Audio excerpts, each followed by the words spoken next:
sasabi mo? Dito na rin magmumula kung anong panig ang kanilang dedepatan sa dedepatan. Ngayon naman ay ating alamin laman ng kanyang damdam. Sorry pa! Isa pa! Abangan naman ang mga Okay, ngayon naman madlang isip na bata, oras na para sabihin. Sa may baka meron, pag binuksan yung payong sa inyo. Ano Uulan ng bulol.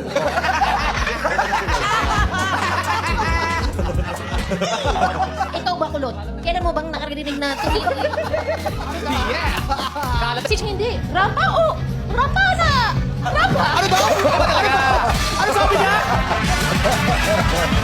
Bawas yan ng kagandahan, nakakagupa, kagagupuhan. Si Sir Nonoy, baka meron po kayong gustong sabihin. Pinaka-hinahawakan sa ilang relasyon. Painumin yung tubig. Ilabas sa ilong yung tubig. Sabay-sabay na natin alamin ang nasa isip. Ano ba ang madalas gawing salamin? Siya talaga tao. Ito natin punong harado. Bilang konsehal ka din naman. Sasali ka din ba sa ganitong kapating palak? Di maganda yung tanong. Ano? Pero ito, walang kinatakautan talaga. Tawagin na natin.